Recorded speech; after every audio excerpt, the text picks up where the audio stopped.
प्रिय प्रभु लोक मैंने प्रभु जीशु नाम समस्त को अभिनंदन ज्ञापन करुच्ची कौन आपण मैंने भलरे अच्छा प्रभु प्रिय लोक मैंने मु जो स्थान गुड़ाक रही ईश्वर प्रचार कार्य करने निमंती यह वास्तव में बहुत मनोरम स्थान एठारे देखापी बहुत सुंदर गछलता वृक्ष गुड़िक रही फूलरे परिपूर्ण बहुत चक्षु को आकर्षणीय अति सुंदर स्थान गुड़िक परमेश्वर आम निमंते मनोरम निमंती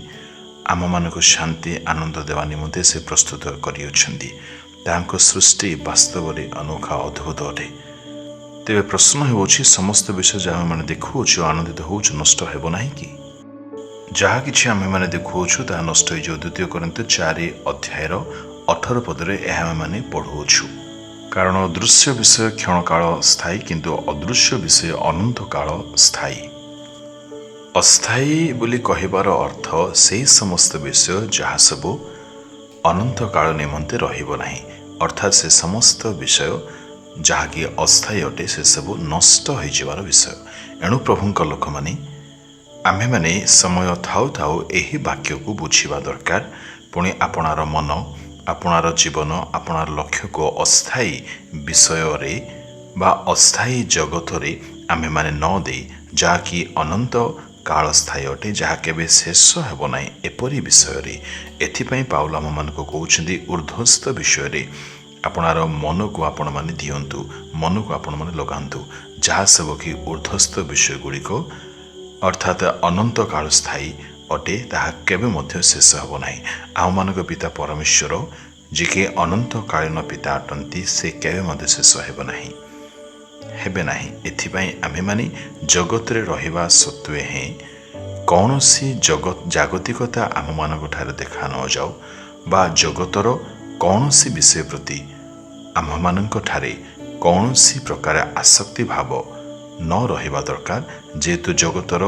समस्त विषय क्षणभंगुर अल्प दिन उतारे बा 2 दिन उतारे से समस्त विषय लीन हो बा नष्ट हो एणु समय थाउ थाउ आमे माने ईश्वरक वाक्य को संपूर्ण रूपे बुझिबा दरकार पढ़िबा दरकार पुणी विश्वास करिबा दरकार जोंथिरे आम मानकर भविष्यत नाही सही पृथ्वी रे आमे माने कौनसी प्रकारे आपणार अधिक समय को दे नष्ट न करिबा दरकार बरं जो आत्मा अनंत काल स्थायी अमर अटे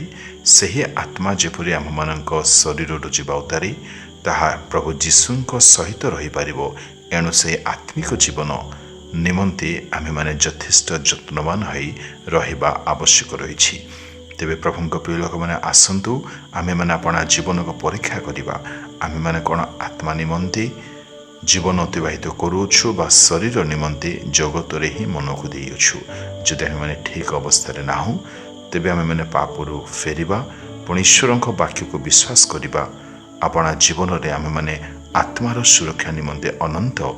कालीन विषय मन दे आमे माने समर्पित हेबा प्रिय पिता प्रभु तुम हस्ते समर्पित होछु आम मान को दया कर जहाँ सब अदृश्य अटे किंतु अनंत काल स्थायी अटे से मन देवाई साहाय्य करे बोली जीशुंक नाम प्रार्थना करूछु आमेन आमेन।